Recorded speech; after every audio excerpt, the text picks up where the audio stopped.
evening, everybody. My name is Karen Hill. I'm the project coordinator for Fife Cultural Trust, and the big project that I coordinated this year was Artist Room's Diane Arbus. So I was kind of responsible for the overall exhibition, everything that's going along with it.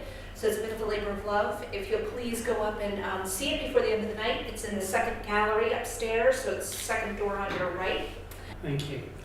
So the Artist Rooms Research Partnership is based in the University of Edinburgh, and we work with National Galleries of Scotland and Tate to develop research and activity around the collection, which I think lots of you will know now comprises 39 artists, with something like 1,800 works in the collection, and a Roy Lichtenstein show is opening Thursday night, Friday, in Scottish National Gallery of Modern Art. It's the latest artist to come into the collection.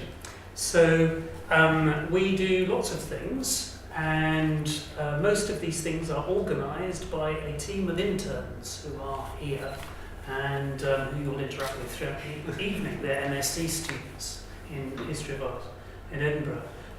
You can find out all sorts of stuff about us on the internet via our Facebook page. Please like us, it'll pop up in a second. Now, the idea of the cafes is to create a relaxed open space for debate and discussion around particular artists in the collection. And so the format of these evenings, as you can see, it involves a relaxed and informal space with glasses of wine and so on. And we have 2, sometimes 3 guest speakers to take us through some ideas around the artist. And it's particularly exciting when we can do this. I travel to a venue like this. It's wonderful to be here in this fantastic, civic building, and talk about work that's actually on display, so that you can engage with the work as well directly, which is really great. The format then is that our 2 speakers will introduce themes. This evening there's going to be a little bit of debate discussion between them, and then we'll set you some homework, and we'll give you some time to talk on your tables. Now, if you're only sitting with your friends, right, the conversation may not be too exciting, so we might force you to have conversations with other people. We'll see how it goes. And then we'll come back together, and you'll also have some time then to see the show if you haven't done so already. Come back together for sort of Q&A, exploring issues that come out of those conversations. So this is very much about an exchange of ideas, rather than us lecturing you. We want to share and explore notions around these works. So the 2 people who are speaking tonight are both well known to me. I can't always say that. So Fiona Anderson, who is a current colleague of mine in History of Art at Edinburgh, and Eamon Caroline, who is an erstwhile colleague of mine at the University of Essex, where I was before. Fiona is a formidable senior teaching person in Edinburgh, only joined us recently, and we're all terrified of her already. She works on American art, and particularly queer culture from the 50s to the 90s, and is looking at sort of, I suppose, the visual cultures around gay cruising and the HIV/AIDS crisis in the 80s. I could say a lot more about her, what she's working on and stuff like that, but you can read all of that on the biography pages associated with the event. Eamon is a professor of sociology at Essex, and I know him when I was head of art history. He was head of sociology, and we used to moan about things together. He works a lot on criminology, cultural studies, sociology, and sociology of deviance, I think they call it, don't they? Used to call it that. They don't call it that anymore. We'll talk about that later. And he's also written a lot of books which you can read about on the internet. So what's going to happen is that Fiona's going to speak first, then Eamon, and then we'll have a little bit of a discussion. I think you'll see why we thought we'd do that. Then we'll open up the space to you, give you some time to think, and then we'll come back together. Okay. Great, so without further ado, I'm going to hand over to Fiona. Thank you very much, Neil, for that introduction, and to Karen and everyone here at Kirkcaldy for having us. So my talk, my short talk this evening is tentatively titled Arbus in Context, and in an art historical context at that. But putting Arbus in context is a difficult task precisely because the affective, the emotional power of so many of her images is so often drawn specifically from the lack of context that she provides. And so this is a key example of it. There's very little extraneous, symbolic or material details. It's a bare room, or often so many of her other works are very closely cropped outdoor scenes. So the focus is instead on people that appear wrenched from any obvious story. So what I'd like to do is place her practice then in the context that she doesn't permit us, almost, so an art historical and cultural one, looking at how her work relates to that of other photographers, and to contemporary to her practices of looking and being looked at, of seeing and being seen. So photography, it's important to emphasize photography's unsettled position as a medium in the period in which Arbus is working. So it's not always seen as an art form. It's certainly not prioritized over painting and sculpture. So it's often seen as secondary to those truer arts, and as having a more documentary function. Then that partly comes from the ability through photography to capture scenes much more quickly. And Arbus's practice draws on a 20th century tradition of what's called street photography. So a key example of this, I think, is Paul Strand. A key American example is Paul Strand's photograph of this blind woman here. So like with so many of Arbus's images, we get this very cropped, very close claustrophobic composition. Now the way that Strand achieved this was by using a camera lens that was at 90 degree angle. So he could take it without the subject often being aware that he was taking the image. So it's quite similar to what Arbus does, cropping a photograph that's taken from a much greater distance than you might initially recognize looking at the final work. So Arbus initially Diane Arbus, that was what Neil was referring to, she preferred Diane. Diane Arbus, she initially worked as a fashion photographer with her husband, Alan, but in the late 50s she trained with the French street photographer Lisette Model. I've included one of her works here. So she was a leading exponent of street photography and her work had a huge impact on Arbus's own practice. There's a sense in the period in which Arbus is coming into her own as a photographer, of photography as a leveler. So the camera's gaze, according to Susan Sontag, who's written a lot about Arbus's work, it makes any subject extraordinary in the act of making them an image. So she argues as well that it also levels distinctions, traditional aesthetic distinctions between beautiful and ugly. So this leads to a sense in the mid-20th century and earlier of photography as a democratic art. This is also comes from that it's played a very important role in the 1920s and 30s as a social and political tool, as a way of exposing social and political ills. So it has this ethical imperative as an art of exposure.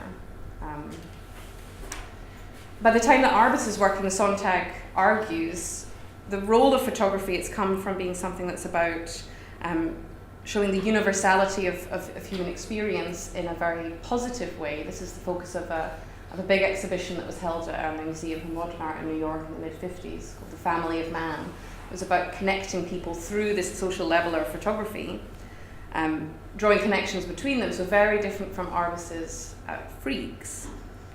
But by the time that Arbus is working, Sontag says photography's effect has shifted from that of affirmation to erosion, and finally, in Arbus's work, to parody. So parodying, for example, the American Dream. I think we can see the shift very clearly in the pairing of these two photographs, which is maybe a slightly unfair one. We can discuss that later.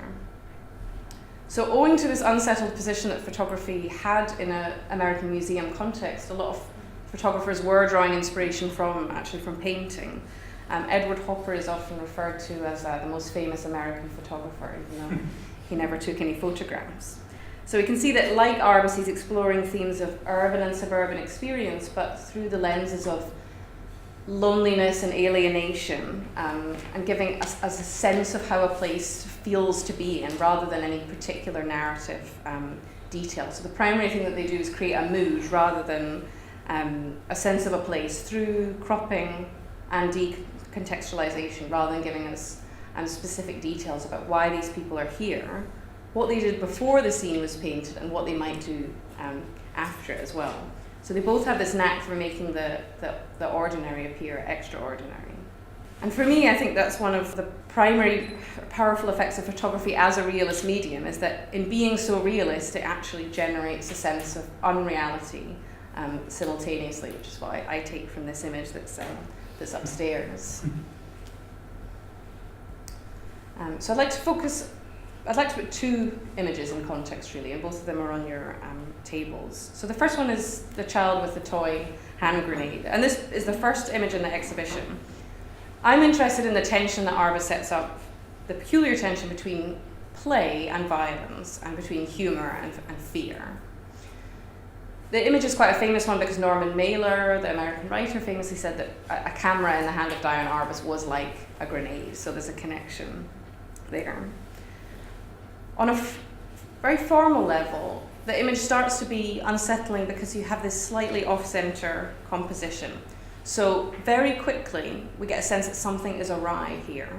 And Arbus achieves this through a very subtle compositional technique.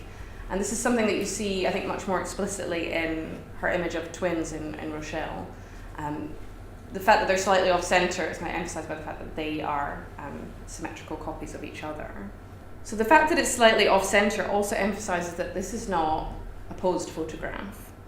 It's a fleeting moment captured with the click of a shutter and then lost. And in this way, Arbus's practice relates very closely to the French photographer Henri Cartier-Bresson's dictum of the decisive moment. So this is something that he wrote about in a text published in 1952. He and Lisette Model, Arbus's teacher, both studied under the same teacher. So for Cartier-Bresson, photography is a simultaneous recognition of, and it happens in a fraction of a second, the significance of a particular event and the precise organization of forms in the image that allow that event to appear significant to us. And that's what he calls the decisive moment. The fact that the direct French translation of that book is not the decisive moment, it's actually stolen images on the run. For me, that adds a sense, if you think about that in relation to this image, it emphasizes a sense of tension or violence that you get in an image captured in a single click.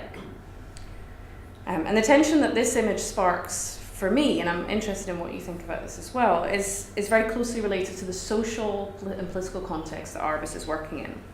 So in 1960s America, a time of great social upheaval, civil rights movement, but also, which is one of the things that her work is often spoken about in relation to, but it's also the time of the Vietnam War and the Cold War as well. So when I was looking in more detail into this image over the past few days, I was thinking about the Cuban Missile Crisis, which occurred in 1962, the year in which this photograph was taken. The code name for the atomic bomb that was dropped on Hiroshima was Little Boy, and the code name for one of the bombs, the nuclear bombs that was tested in 1962, the same year as this photograph, as the boy with a grenade, was called Small Boy.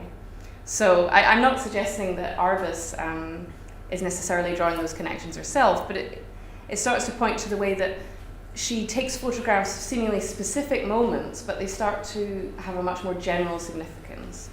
And this is what she said was one of the greatest things that Lisette Model taught her, that you can't photograph everyone, but you can photograph people in a way that they start to behave as general symbols for certain social groups.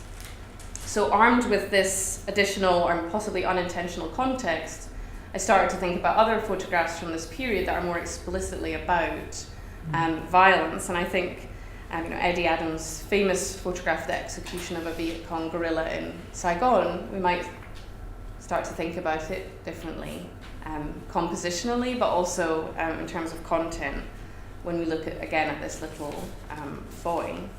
So the second image that I want to look at is this young man in curlers, which is also upstairs. So here, Arbus plays with the visceral shot of seeing that which is ordinarily hidden. And I think that's what she's doing in a lot of her work. But what she does here is shows something in the process of being hidden. So masculinity in the process of becoming femininity. And she points to popular conceptions of homosexual men as effeminate in this period here. Allegedly, when this photograph was first shown in 1967, a male visitor spat on the work in disgust. And I think that stems, as I said, from that, it's the fact that we're being shown the operations of the artificial, of a man becoming woman. And this is what happens in what we see in a lot of Arbus's photographs, particularly of what she calls transvestites or female impersonators. They're almost always taken behind the scenes in two senses. So she doesn't show these transvestites performing in drag bars in New York. They're often depicted in the dressing rooms before or after a performance. And they're often in various states of undress, so that putting makeup on or putting or taking clothing off. So that is the decisive moment of people appearing between masculinity and femininity. So again, we get this very cropped composition. So the man is at home, we're told by the title, but there's no sense of his home. All we get is his face, and he faces us frontally. That's a really striking feature of Arbus's work.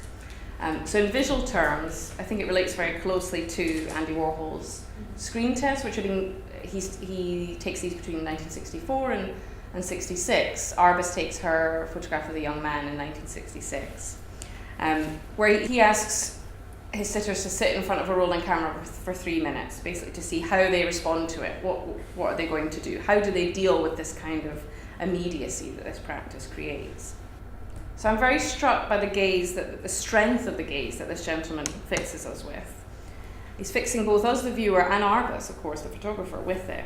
And it's partly because we see no shame or aversion to being exposed in this kind of in-between state.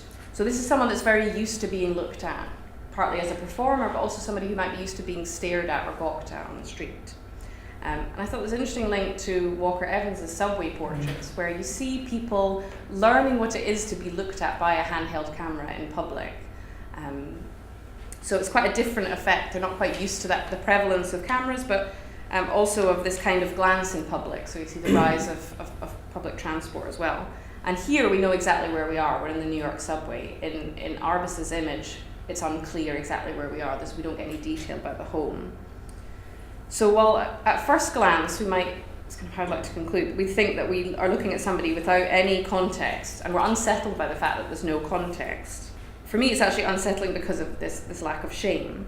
We look like what we're getting is a character wrenched from any narrative in search of an author, but actually the central drama of these images for me is the interaction that we have with them, and the interaction between Arbus and her subject. So she seduces us into being part of this quite unsettling and quasi-erotic scene as well. Quite interested in comparing this lack of shame articulated through this totally fierce gaze that we're getting here is very distinct from the compositional, much more traditional compositional arrangement of Dorothea Lange's Migrant Mother. So this figure does not fix our gaze. She looks away, she allows herself politely to be looked at. We sense her pain, but it doesn't stare us in the face. We're not confronted with it.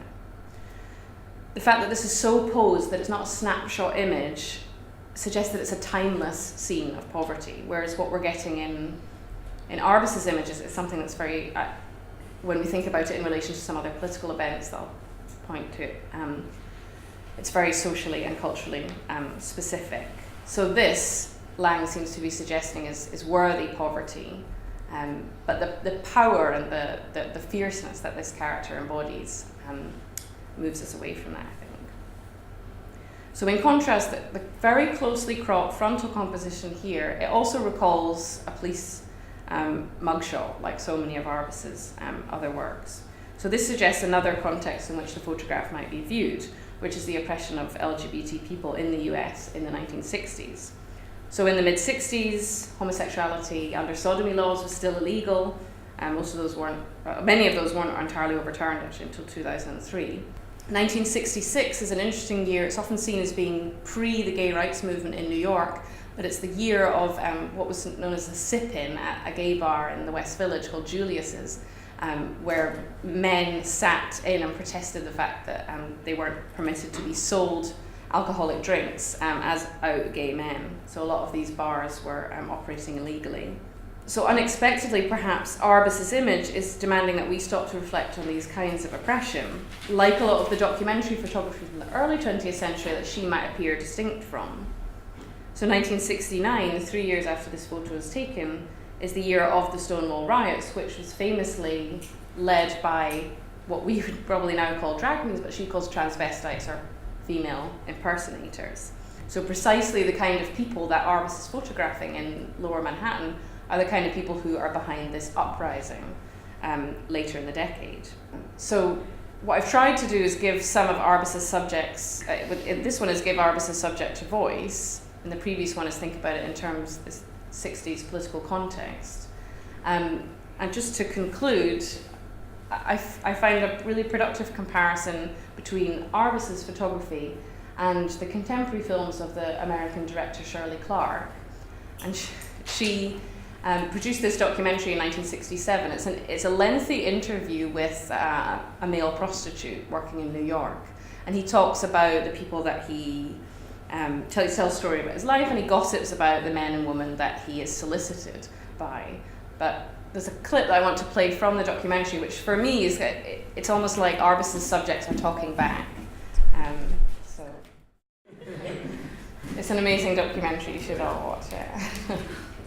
Okay, thank you.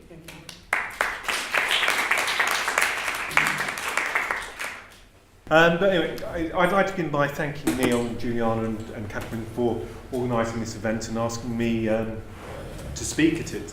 But a few words to start with. It's probably not immediately obvious why a sociologist should be interested in the work of Arbus. So one of the things I hope to do this evening is persuade you why her photographs help to enlarge, I think, is the sociological imagination. But I first want to say something about the troubled relationships between images and social science research. And because that, I think, will help shed light on some of the arguments I'm going to talk about. Anthropologists and sociologists, for example, both did use photographs quite extensively in the 19th century when they were establishing themselves as academic disciplines. Anthropologists studied societies afar, sociologists studied societies nearer to home, the urban. But the use of images gradually fell out of favour. They were deemed to be too subjective, unsystematic, eccentric even. Sociologists lost interest in photography as they shifted their attention away from social reform onto scientific generalisation. And so throughout much of the 20th century, very few photographs appeared in sociological articles or books. And at the same time, anthropologists complained that their colleagues, when they took photographs, these were really no different from the kind of things that tourists made of exotic places, and that really these were serving no better purpose than these amateur works. So here too, in anthropology, pictorial representation came to be regarded as too unscientific, lacking in rigour, and actually undermining the credentials of the discipline.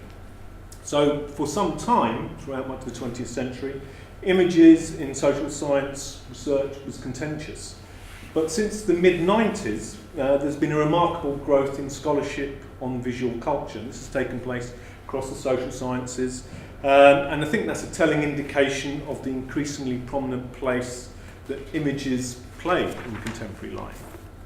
So in some respects, this was a long overdue recognition that the modern era itself is essentially visual in character, and the social sciences simply had no choice but to develop more sophisticated understandings of this phenomenon. And so what we've got over the last couple of decades are accounts of the society of spectacle, the politics of representation, the gendered gaze, the age of surveillance. These are all ideas that have gained considerable traction. Now, to take my own corner of the social sciences, which Neil alluded to, this was once known as the sociology of deviance, but is now called criminology, and it's also experienced something of a visual turn in the last few years. And this is really where I want to begin, because the concept of deviance was always meant to be a much broader and richer concept than, say, criminal behaviour.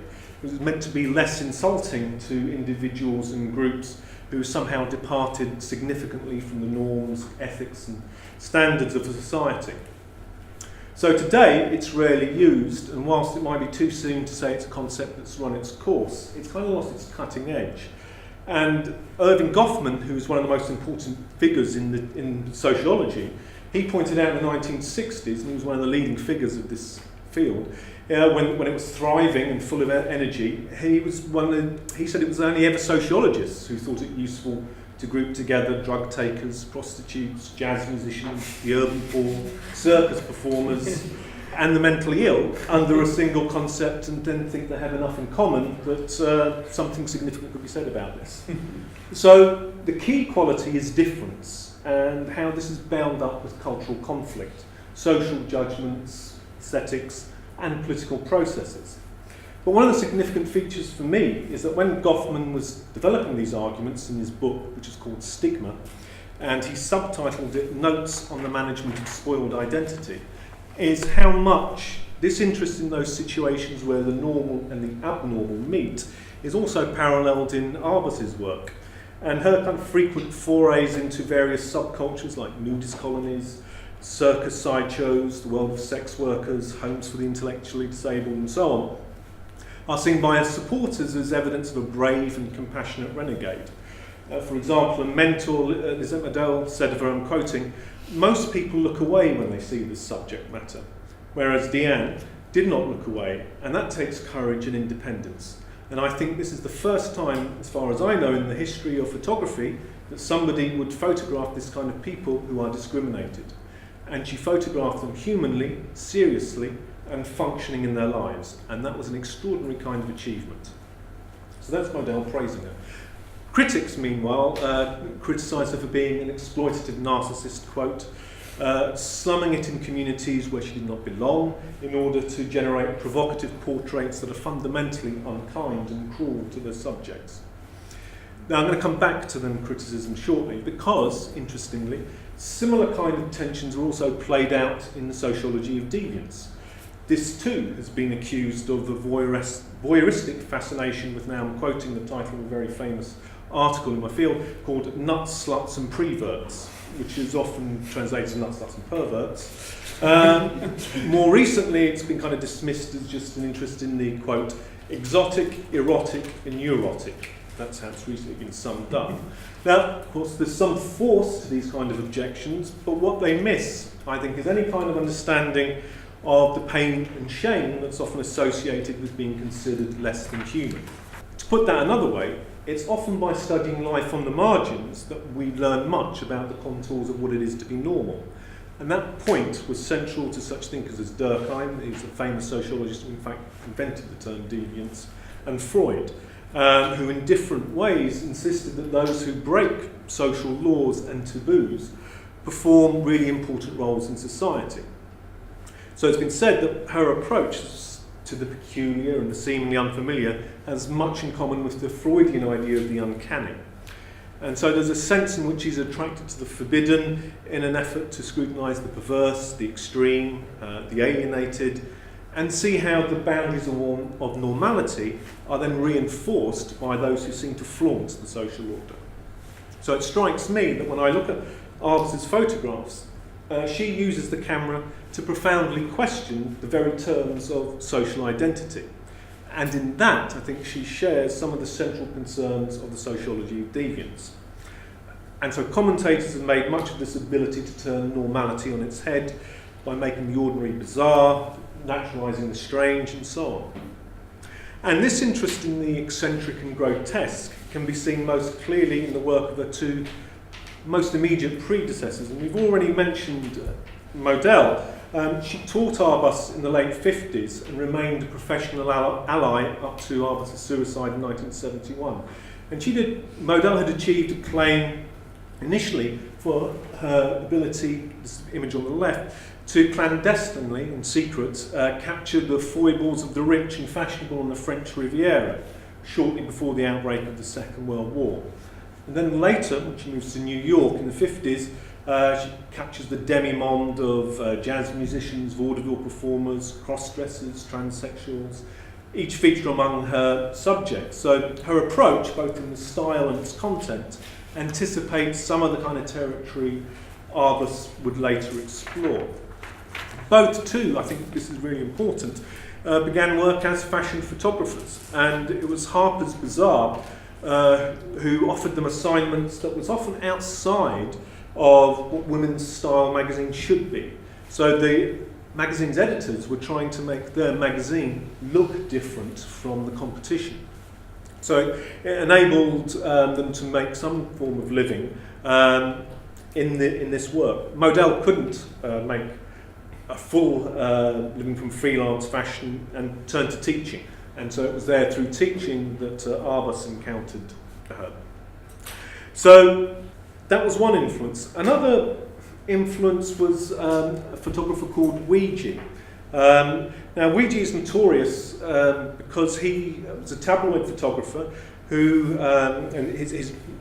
he acquired this nickname either from, he was a big self-promoter, either from the squeegee that he used in dark rooms, or from the Ouija board, because he claimed that he had a police radio in his car and he could get to the murder scene first, and so, Anyway, so he took pictures of gangland executions, tenement fires, car crashes. He was a classic ambulance chasing photographer. But he effectively changed journalistic practices overnight, because these kind of images were crucial to the mass circulation press in the 30s and 40s. But at the same time, he also achieved some kind of art world celebrity. His book, Naked City, was also run as an exhibition at the Museum of Modern Art in New York. But from Ouija, what we get is a kind of link to some of the directions that documentary photography takes in the post-war period. Lots of critics complain that his photographs are morally dubious, not just because of the prurience, but because he sold for money images that exposed and exploited naked emotions of people without their permission. He often deliberately spied on them, and so on. So this more subjective approach that we find in Diane Arbus's work is seen in some of her earliest commissions. One is commissioned in Esquire in 1960 called The Vertical Journey. And one of the images on the left is a 54-year-old actor known for his nightclub imitations of Marilyn Monroe and Maurice Chevalier to an unidentified corpse in the morgue. So we get these juxtapositions, and it's almost a leap across the class divides of New York City, its social landscape. Another striking contrast is between Hezekiah Tranballs, a black sideshow performer who appears as the Jungle Creep, and Mrs. Dagmar Paterno at a charity ball, where the former is rendered in much sharper detail, more attentive image, where high society people, it's blurred, it's grainy, it's more diffuse kind of treatment. Her second published article is called The Full Circle, and this was regarded as a significant development in her work as a portrait photographer, and it also introduced her as a writer, which is often underplayed in accounts of her. So she was an extraordinarily brilliant writer. So it established her as well as an artist with a very distinctive vision, and here she depicted and described 5 eccentrics from New York, beginning with Jack Dracula on the left, the bearer of over 300 tattoos, and who, she writes, quote, can outstare any stranger and causes a sensation on the subway, looking large, proud, aloof, predominantly blue-green, like a privileged exile. And later we encounter Prince Robert de Rohan Courtenay, who believes himself to be the Emperor of Byzantium. And he's decorated every inch of his tiny room in a boarding room in a hotel, in a kind of faux regal style. So this early work establishes many of the characteristics that we now associate with it. And it operates somewhere between controlled studio portraiture and the spontaneity of street photography. But her photographs, as Fiona's emphasised, they're always interested in artifice, social appearances, masks. To take one of her most famous photographs, and this is on your table. This is called A Family on their lawn one Sunday in Westchester, Connecticut. And she describes them as an upper middle class family. And she goes on to write, "I think it's such an odd photograph, nearly Pinter-like, but not quite. The parents seem to be dreaming the child, and the child seems to be inventing them." So, like much of her work, it's a really densely composed image that it both plays with, but also questions codes of meaning. So on the surface, it's an image of an average suburban middle-class family, but has been read as a more general comment on the kind of bleak cultural condition of America. Much has been made of how the lawn takes up almost 2/3 of the picture, gives a sense of emptiness, dislocation. The trees at the back have a looming presence that suggests a haunting otherness. And so this setting gives off a kind of gloomy and empty atmosphere, which is then compounded by the arrangement of the figures in the images, who are separate and alone. And every detail seems to add to a sense of difference. And all the obvious items of play are pushed to the extremes, they're on the edge. And the man is tense, he's holding his head in his hand, while the other seems to be wanting to reach out and touch his wife, but it isn't getting there. And she appears to be relaxing, but it's a somewhat kind of fixed, relaxed mode, remaining inert and distant. And the son, who's playing, is turned away and also completely alone. So this image of a family relaxation, seemingly, actually becomes a study of estrangement and loneliness in her hands. Perhaps the most controversial photograph, and certainly one of the most memorable, is this Jewish giant at home with his parents in the Bronx, and this is also on the table. The giant is Eddie Carmel, and Arbus photographed him for almost a decade, and they developed a friendship of sorts, where he eventually invited her home, where he lived with his parents. So from 1962 up to 1970, she kept returning to the cramped apartment until she finally captured the image she wanted. So she phones a colleague who worked at the New Yorker magazine, and she said, and I'm quoting, "You know how every mother has nightmares when she's pregnant that her baby will be born a monster? I think I got that in the mother's face as she glares up at Eddie, thinking, capital letters, 'Oh my God, no!' exclamation mark." Now, this image prompted the angriest essay in Susan Sontag's influential book on photography. And she insists, this is Sontag now I'm quoting, "The parents look like midgets, as wrong size as the enormous sun hunched over them." And she goes on to accuse Arbus of transforming anyone she photographed into, quotes, "a freak." Now, I want to spend a bit of time on Sontag and her critique of Arbus, not least because she's one of the leading thinkers on photography, and Sontag's complaints that the portraits are manipulative, predatory, cruel, have had considerable purchase over how Arbus's work has since been received.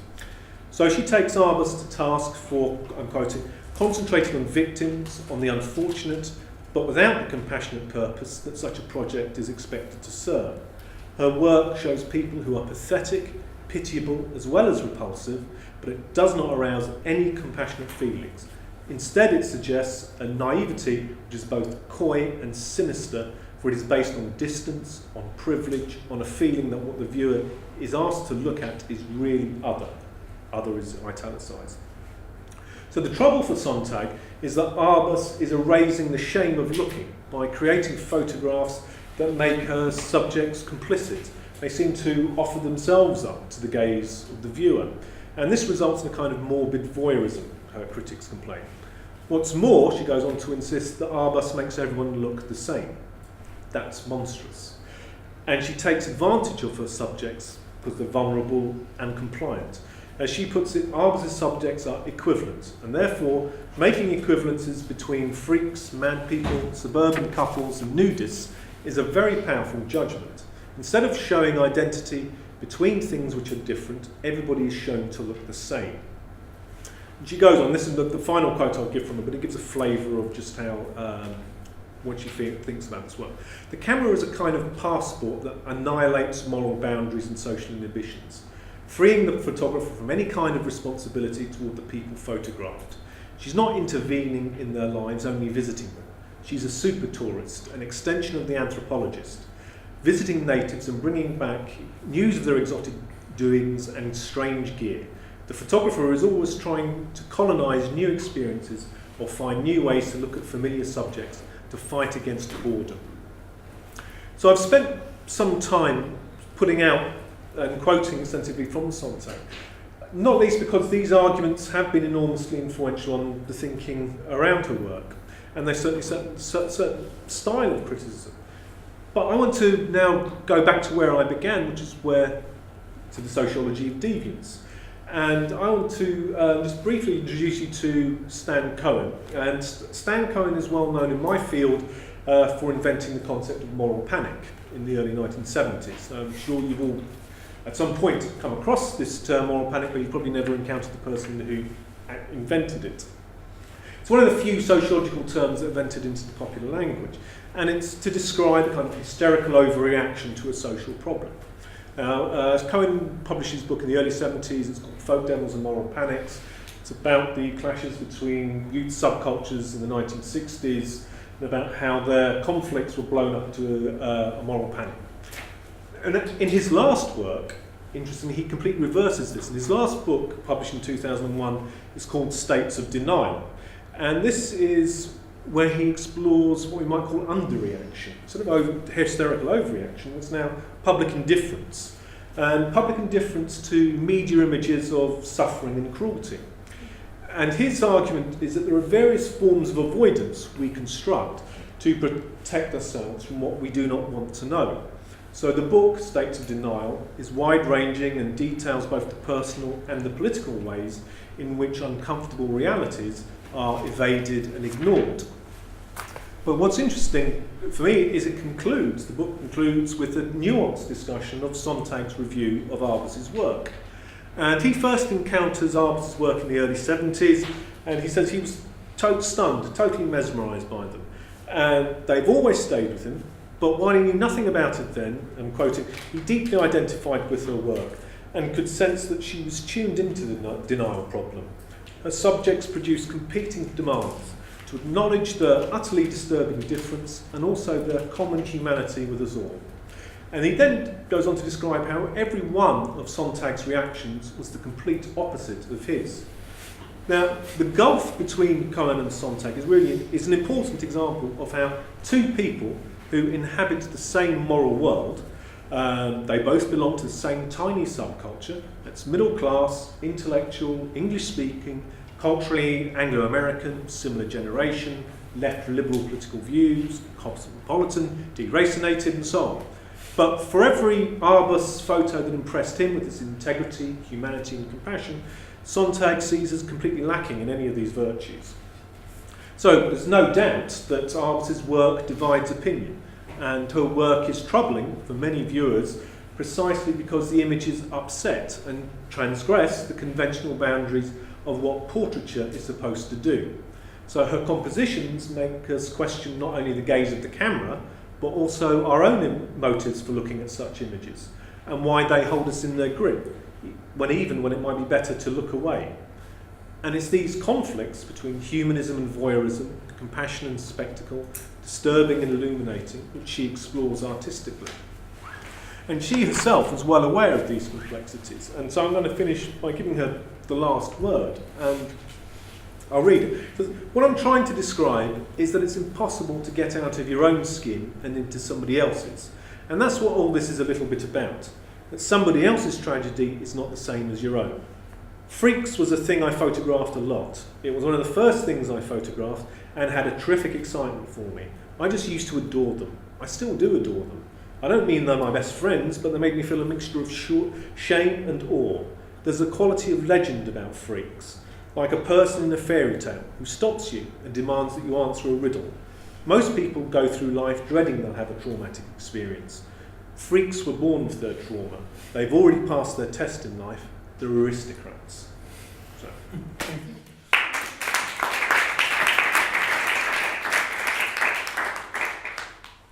So we thought probably just before we pause and give you some time to reflect on things, and before we set you our exam, that it might be interesting just for a minute to think about what it means to come at these photographs from different positions. And you could turn that around and say, what is it about these photographs that make it possible to come at them from these very different positions? You could think of it either way.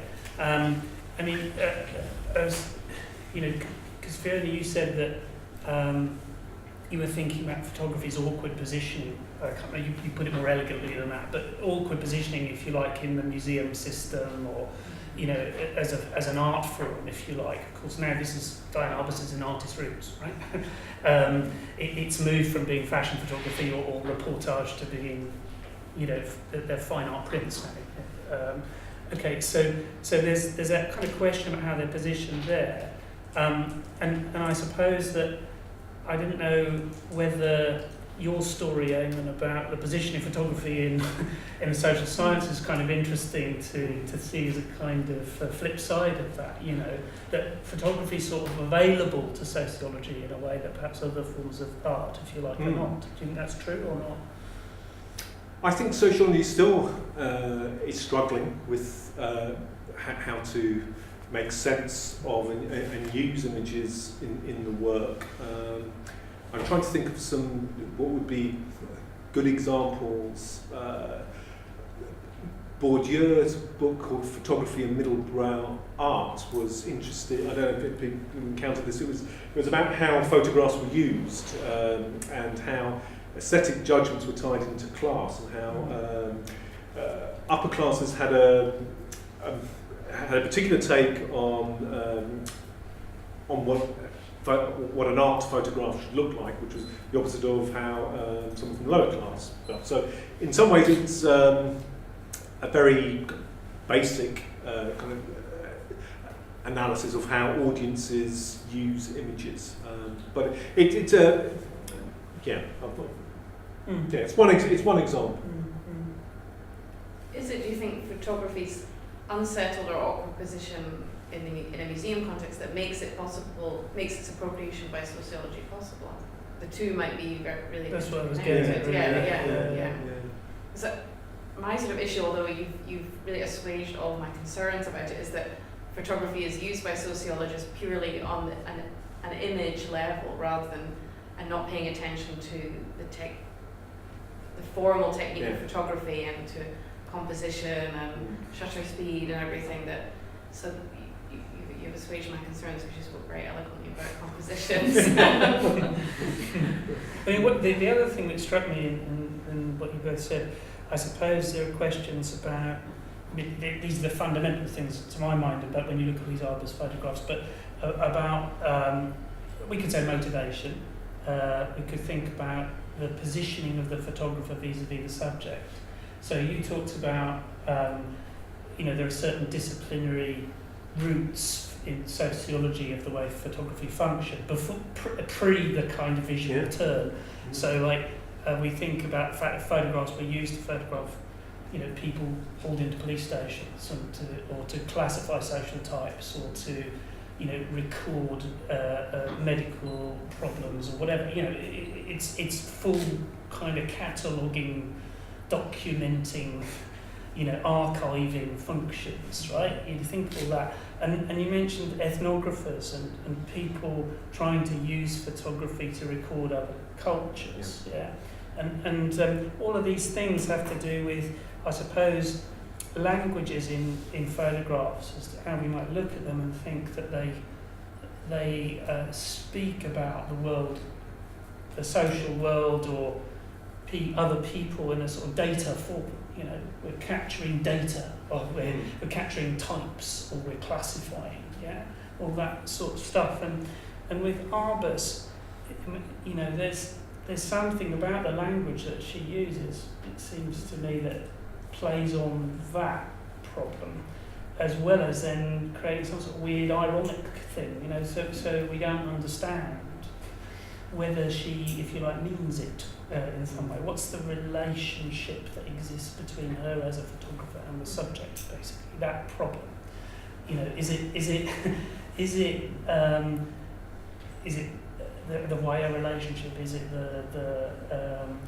is it a cataloguing project? But it's interesting, she's drawn to exactly the same subcultures that sociologists and deviants were at that time, which was flourishing. It was enormously, again, why wouldn't it be? It's, being sex, drugs and rock and roll, so it's, all the really interesting stuff. But it fell out of favour, and still has. And I don't know the reasons as to why. I can give an account of it, but there are a number of different reasons. But I think the striking thing for me is that it poses questions about identity, and they're troubling questions. And we should be, we should. The point of sociology, I think, is to ask difficult and comfortable questions, and to follow where that goes. And so, what I think she gives us is, images that are good to think with. So they pose questions in a provocative way. Is it Stan Cohen who became a sociologist because he was a dropout? Am I thinking of someone else? I read a New Yorker article about someone who was hanging out with dropouts and then thought, I'm going to go and do a sociology degree. That could be any number. That could be any number. It was fascinating. It was about nightclubs and drugs, and he started to categorize them in his own mind, and then got involved in sociology. I can't remember who it was, but that participation is then, that's exactly what Arbus is critiqued for being too involved, and then critiqued for being too distant. I suppose it's that weird. That's what I mean about this weird ironic thing where you can't say is it an intimate contact or is it this weird observational? That's the strange thing about them. I thought that phrase of slumming it where she did not belong was really interesting. I mean, I don't know where the whole idea of slumming is that you go where you don't belong, but it speaks to a much broader patch that I'm interested in on my work on cruising, which is that what's more erotic than going where you don't belong socially and economically. That's appealing to many people other than her. She was slumming it in a class sense as well. For me, what's striking about that quote is not freaks, it's aristocrats, it's this class-based language. And she was from a very wealthy background herself. Okay, so we don't want to over-egg it because we could probably go on, but just thought it was interesting to just draw out that, some of those tensions with different approaches a bit more. Okay, so Eamon, you've got homework for us, haven't you? Is that true?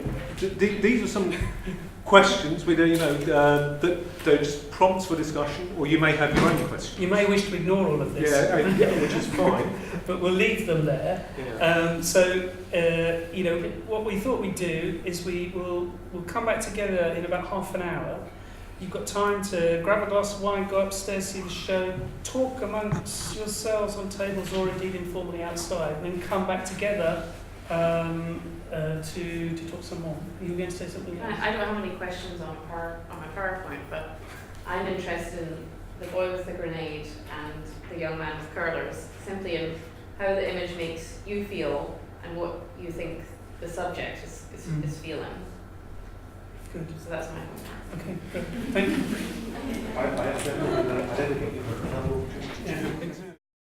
So we thought maybe we would come back together at this point, and we've got up to half an hour to talk, or less. And I don't know if everybody's completed their exam scripts or will be collecting them up.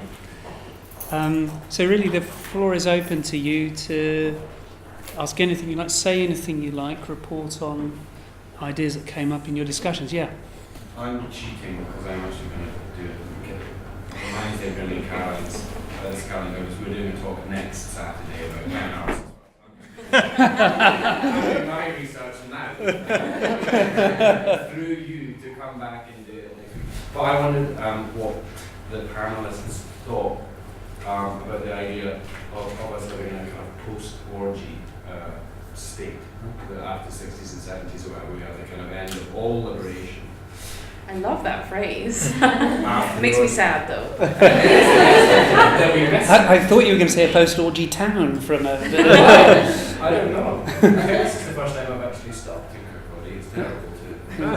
Yeah, so post-orgy for Cody. I wonder what Diane Arbus would photograph now, given that well, everything is liberated, and we now simply, well, arguably just simulate things that have happened before. And I wonder if smoking fags and listening to Gary Glitter records would be interesting to photograph or not. I don't think we live in a orgiastic or post-liberation period. That would be my, that's my initial response.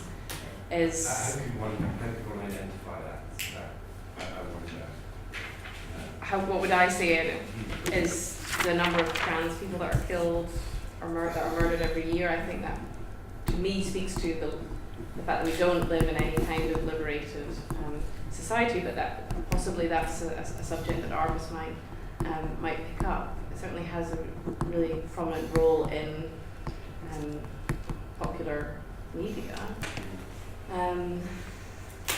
I think the fact that she might be interested in the fact that it appears as if we live in a totally liberated society with gay marriage, etc., etc. But she might be interested in looking underneath that facade of acceptance to people who are actually further oppressed by these kind of advancements. But could one illustrate that in a photograph as eloquently as she has? I mean, you could answer the question by thinking about the people who follow in her footsteps. What have they done? So, say Nan Goldin. It's become more intimate, more subjective in some ways, but documenting the kind of disintegration chaos of the post-AIDS, living with that. That would be one way of answering the question of what would you be doing now? Is to look at people who work or follow in her footsteps. But it is a really interesting question, because I mean there's an arguable sense in which maybe she was losing interest in that particular way of taking portraits, because the last set of images, which ones we didn't show, I didn't have time to talk about. They're not in the show. Yeah, they're not. They're the quite famous, another famous sequence of the ones of the intellectually disabled adults, but they've got a very different look and feel to them. They're much more dreamy. Is my impression of them. So I suspect what she would have done is probably explored different ways of working.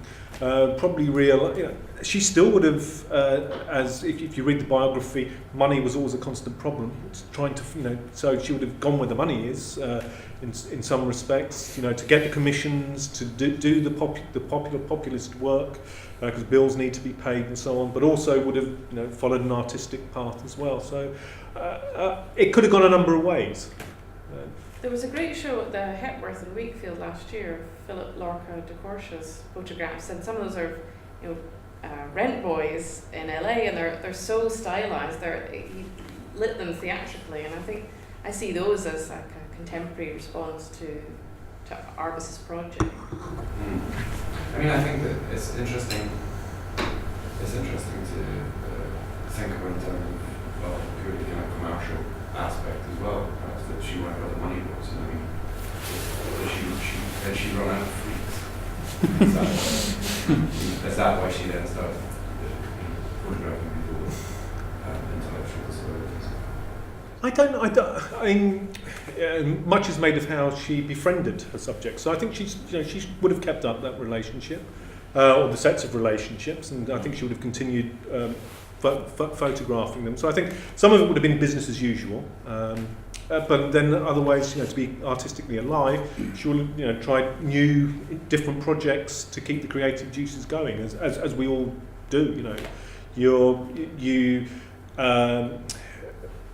Generally, we like habits, we like routine, we like what we're familiar with, so we follow that. But we also like edginess. We like to do things that stimulate us. So I think it would have been a mix of both. Some stuff that would have followed particular stylistic and genres in which she worked in, but I also think she would have done different stuff, and we get hints of that.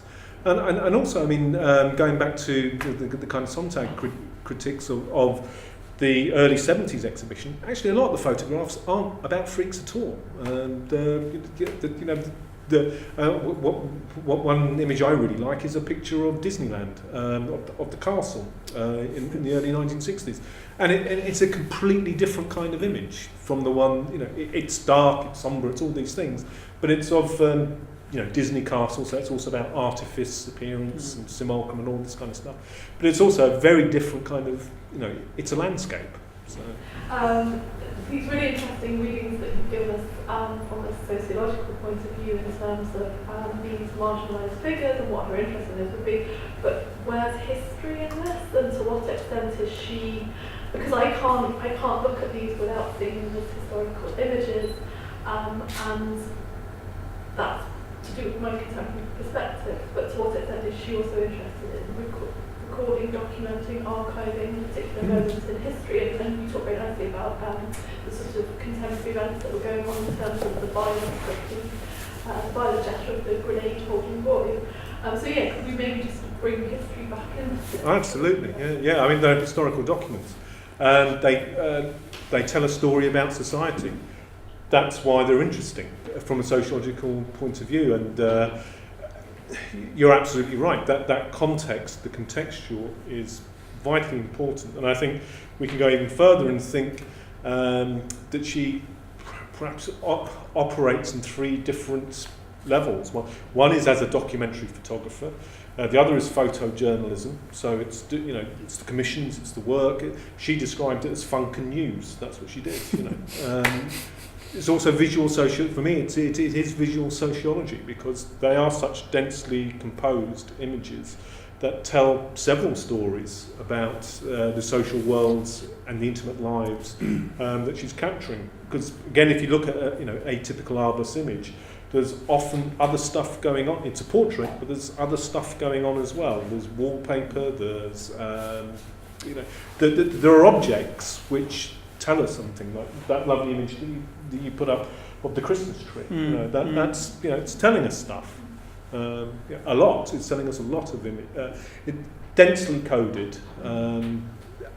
That's very rich to think with. For me, it's a potent combination of time and place. So it's not just a particular time; it's particular places in a particular time, I think, as well. So Washington Square Park, that's where lots of photographs are taken, like the one that's advertising this exhibition, is a very specific place where certain types of people are coming together, and this place enables a social interaction and kind of class mixing and racial mixing that isn't possible in other places. So I think it's not just the 60s, it's New York in the 60s, and then when she goes to suburbia, that she gives you the name of you get in the title the name of the place, and so we know that that's part of this coding. So Levittown, Long Island, or Westchester, yeah. So the places are as loaded as the time in which they're taken as well. And this specifically American. Is it possible? Washington Square Park. Washington Square Park. Washington Square Park is a very specific cultural. Yeah. And to what extent then do you think that historically Diane Arbus is an American photographer? Why is it possible for her to be in Paris? Could you transcribe what she did there into Paris in the 60s or into London in the 60s? Well, we were saying that Martin Parr is kind of an equivalent, or perhaps bears an interesting relation to Arbus, but working in the UK. Those interested in artifice and the trappings of class at different levels, and those are very specific, I think, to a particular place, but they take a similar eye on these scenes, I think. But and you get Brassai, the images of Paris, the demi-monde. I mean, they would work, but there is also an important point in which they are tied to time and place. It is a kind of cool pop art 60s take on things, which is, it's not nihilistic to this extent of Warhol or that kind of deadpan, but there is irony and in it, and that is about performance. And I know that she did read Goffman. She had Stigma, the book I talked about. Asylums was also in her in her collection. She read in the late 60s, so it wasn't she'd read Goffman and then took these pictures. She just came across Goffman because he was a popular sociologist writing at the time about topics she was interested in, and I don't think there's anything much more ever been made of that. But it would be interesting to know whether Goffman was influenced by Arbus, because he famously he didn't like his picture taken. But he wrote a brilliant book in the late 70s called Gender Advertisements, which, if you haven't seen it, it's one of the best works of visual sociology, because what he does is he collects loads and loads of pictures of adverts to analyse gender rituals and how men are positioned in pictures and how women are positioned. So it achieves its effects through this just collection of adverts. And his big argument was about public interactions, impression management, one of his famous phrases. So he's really tuned into what's another one. You know when you encounter someone in a street, you'll look at them but then look away.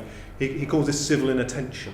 So he's got a really deep and profound sense of our interaction rituals.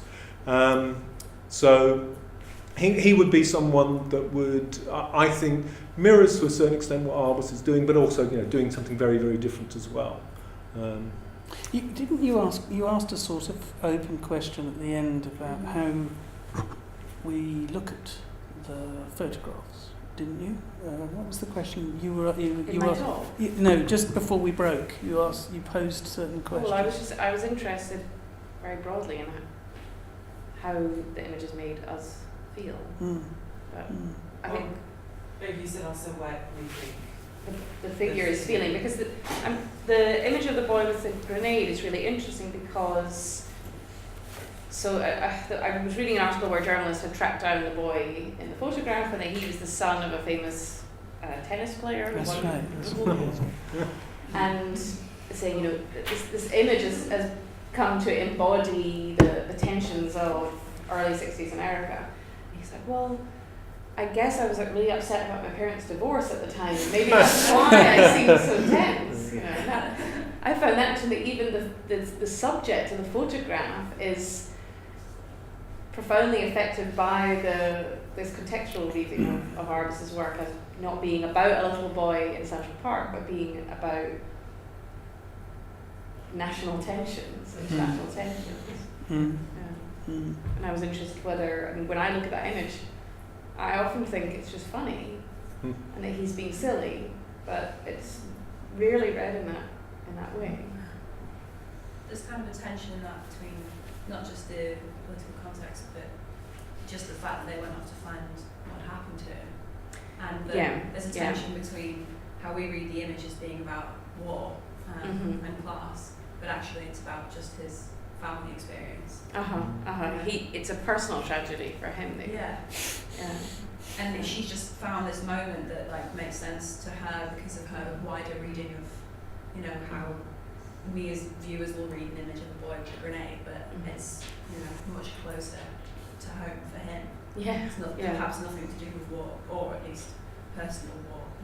And I think that desire to track down the boy is very closely related to what you were saying about what would Arbus be doing now.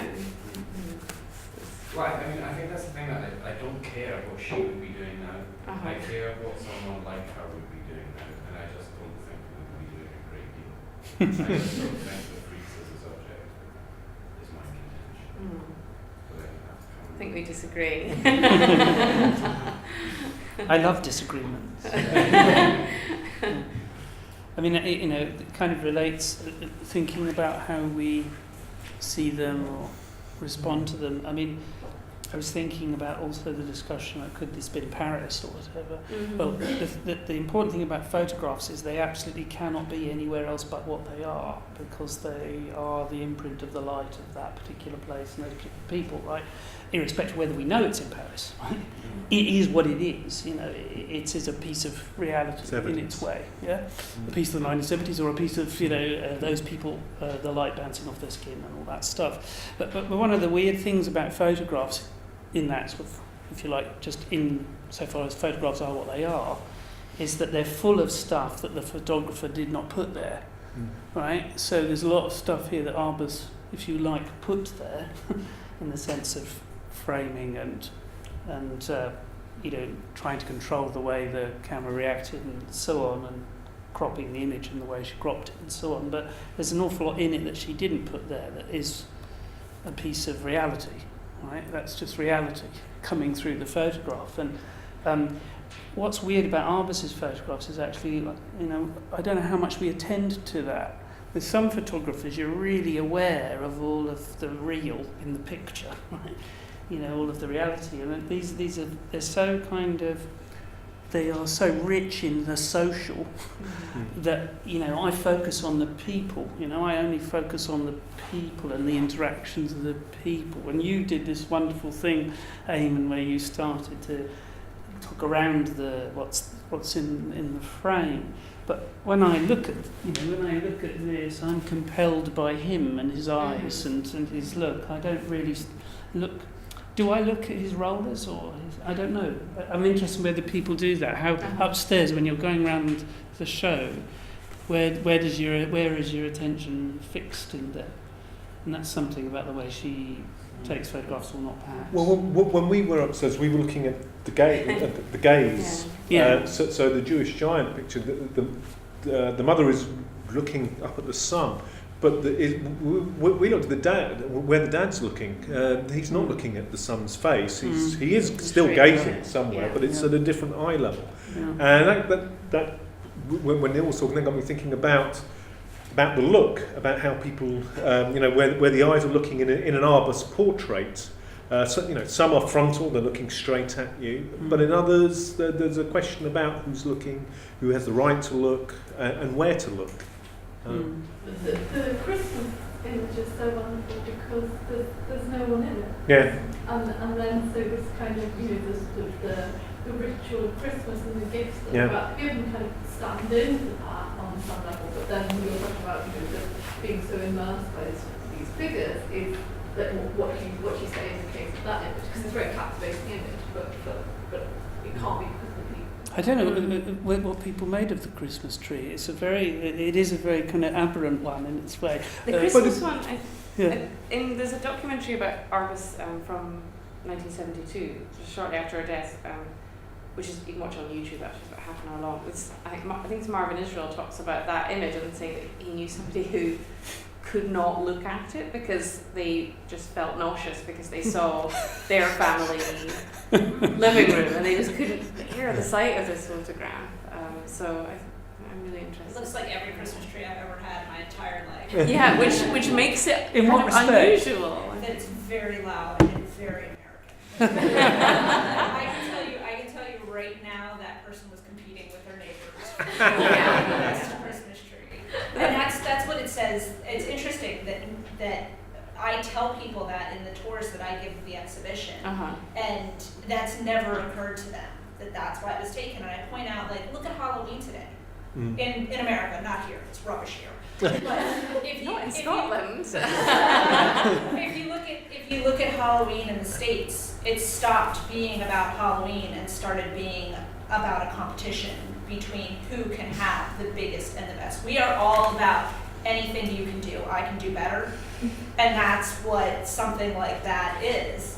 And so I think you take that tree, it's clearly, I can tell it's a middle to upper class family because of the living room that it's in and the way that it's decorated and how ridiculously big it is. And you can start to formulate an idea about the sort of neighborhood, the sort of family that are missing from the picture. I can see that it tells you an awful lot about where to stay. I so love a town. But I can tell you a lot more about that picture, but it's my cultural background that enables me to do that. Social codes that you can read off it.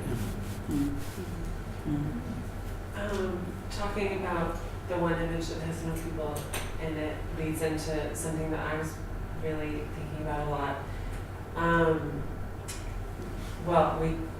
heard about Susan Sontag critiquing Diane Arbus, but another person who sort of severely critiqued her was Martha Rosler, the artist, and she has an essay where she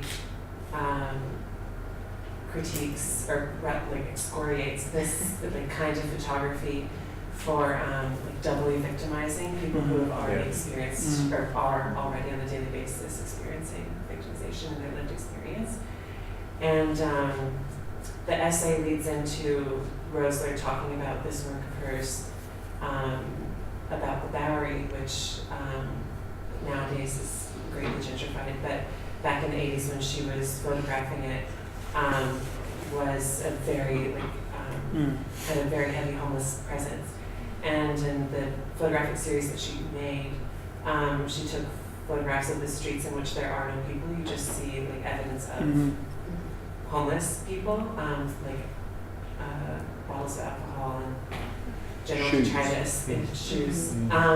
And so I'm really interested in photographic victimization and how people feel about, you know, you say you see a figure and you're drawn in by their face. Like, what if a photographer doesn't depict a person and that allows us to see things that maybe otherwise we wouldn't notice? Well, it gave rise to I mean, I'm now crossing into art history turf, but the anti-aesthetic movement of how to represent trauma in a way that doesn't, replicate it. So there are a number of different examples of that. One really interesting one for me is a recent one. It's called Landscapes of Murder, which was by a Guardian photographer called Antonio Olmos. It was published just a couple of years ago. And what he did was he went to every single murder site in London over a 12-month period. But what he photographed was the murder scene, but only with the detritus of the flickering police tape, maybe some traffic cones or kind of wilting flowers in the plastic. And what you would get is these still photos of, there were very rarely people in, some with some grieving friends maybe, but they're not the main subject. It's the detritus. It's the stuff like Mark Rosler's shoes or the empty bottles, and it's. But what he then gives again, because thinking about Rosler's approach is you've got the image, but you've also got text. So you've got sozzle, all the different words for public drunkenness, alongside the image. What Olmos gives is about a paragraph of details of the murder. And interesting, as someone who works in sociology and stroke criminology, and it's about landscapes of murder. What's really interesting about this 12-month portrait of murder in London, most of these are domestic. They are domestic murders. They're between spouses killing other spouses, their partners, which is so different from if you're reading newspaper accounts of murders in London. You'd think it's all gangland executions, it's drug wars. There is that, but it's maybe about a quarter. So that's one. That's one example of a contemporary project that's doing the anti-aesthetic job, and there are several others. I guess Alfredo Yar would be a fine exponent of this. But something very different, perhaps working in the freaks tradition, is another recent project. This is by an anthropologist called Philip Bourgois and a documentary photographer called Jeff Schoenberg. It's called Righteous Dope Fiend. And here they've gone into San Francisco, and again it's fairly recent, but it's social. This is now social science. It's by an anthropologist writing about homeless, drug addiction, but accompanied by really, really harrowing photos of really destitute people shooting up.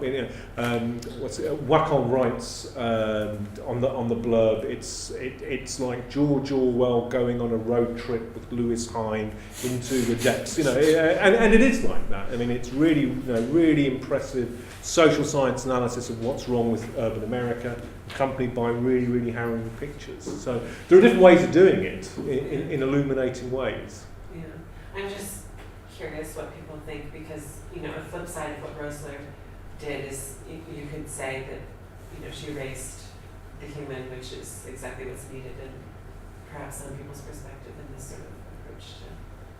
But she says that they are, the title of what they're inadequate descriptive systems. Right. So she's also parodying sociology as well. So that even the different the linguistic and visual systems that she gives us to document poverty are inadequate, as are the images of people living in poverty themselves. I'm very aware that it's going to be inadequate to have 2 hours trying to get our heads around this stuff, and that we've kept you going for a while. I don't know if anyone else wanted to say anything else urgent. Otherwise, I am going to hand over to Irina for a second. Yeah, thank you very much for coming. It's been a wonderful evening. And I would be very grateful if you fill out the surveys, you'll find some audience people. Thank you very much, guys. Thank you, Irina. The reason why we get Irina to do that is everybody's terrified of her when she does it. So we really so I'd like to really thank our speakers for wonderful presentations and very provocative kind of discussion across different disciplines.